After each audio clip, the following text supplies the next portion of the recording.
सुप्रभात और स्वागत सभी का। जिस पाठ का आज हम अध्ययन करेंगे उसका नाम है सिकता सेतु अर्थात रेत का पुल। प्रस्तुत नाट्यांश सोमदेव रचित कथा सरित सागर से उद्धृत है। यहाँ तपोबल से विद्या पाने के लिए प्रयत्नशील तपोदत्त नाम के एक बालक की कथा है। उसके समुचित मार्गदर्शन के लिए वेश बदलकर इंद्र उसके पास आते हैं और पास ही गंगा नदी में बालू से सेतु निर्माण कार्य में लग जाते हैं। तपोदत्त उनका उपहास करता हुआ कहता है कि वह क्यों व्यर्थ ही गंगा के जल में सेतु बनाने का प्रयत्न कर रहे हैं। तब इंद्र उत्तर देते हुए कहते हैं कि यदि बिना पढ़े लिखे, बिना अक्षरों के लिपि के अभ्यास के अगर तुम विद्या पा सकते हो तो बालू से पुल भी बन सकता है। इंद्र के अभिप्राय को जानकर तपोदत्त तपस्या करना छोड़ देता है और गुरुजनों के मार्गदर्शन में विद्या का अभ्यास करने गुरुकुल चला जाता है। जिस प्रकार रेत किसी पुल को बनाने में पूर्णतः असमर्थ है, ठीक वैसे ही अक्षर ज्ञान एवं तत्वबोध के बिना केवल तपस्या करके हम ज्ञानी नहीं बन सकते। यह सिखाते हुए जीवन में कर्तव्य और अकर्तव्य की इस पाठ में विवेकपूर्ण शिक्षा दी गई है। तो हम लोग पाठ को पढ़ते हैं। पाठ का प्रारंभ होता है तपस्या करते हुए तपोदत्त से। ततः प्रविशति तपस्यारतः तपोदत्तः। तब तपस्या करता हुआ तपोदत्त प्रवेश करता है। तपोदत्त बोलता है, अहम अस्मि तपोदत्त। खुद का परिचय दे रहा है, मैं तपोदत्त हूँ। बाल्ये पितृचरणैः क्लेशमानः अपि विद्याम न अधीतवान अस्मि। बचपन में पिताजी के द्वारा डांटे जाने पर भी मैंने पढ़ाई नहीं की। खुद के बारे में बता रहा है वो। तस्मात् सर्वैः कुटुम्बिभिः मित्रैः ज्ञातिजनैः च गर्हितो अभवम्। इसलिए परिवार के सभी सदस्यों, मित्रों और संबंधियों के द्वारा अपमानित किया गया या निंदित हुआ। सबने इसकी शिकायतें की, निंदा की कि वो पढ़ता लिखता नहीं था।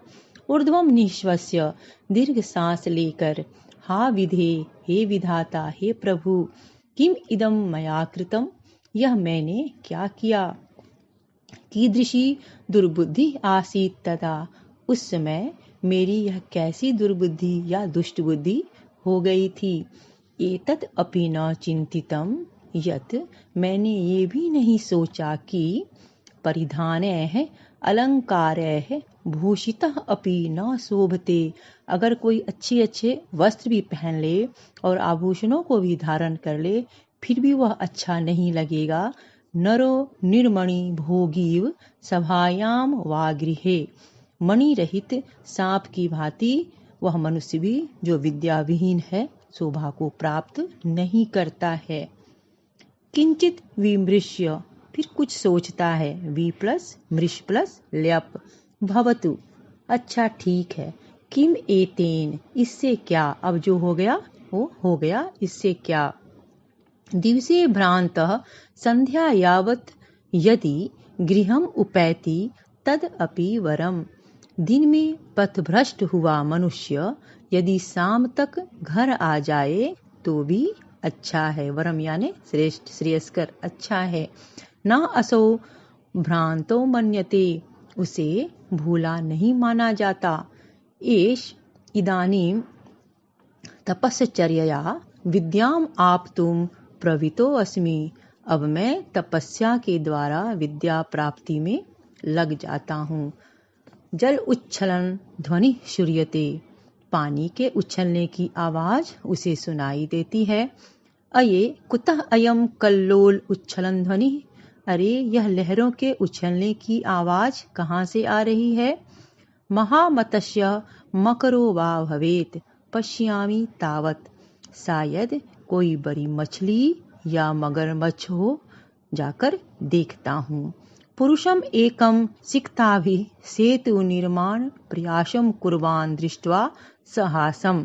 एक पुरुष को रेत से पुल बनाने का प्रयास करते हुए देखकर वो हंसते हुए हंसने लगता है और कहता है, हंत न अस्ति अभावः जगति मूर्खाणाम। ओह, संसार में मूर्खों की कमी नहीं है। तीव्र प्रवाहायाम नद्याम मूढ़ अयम सिक्ताभिः सेतु निर्मातुम प्रयतते।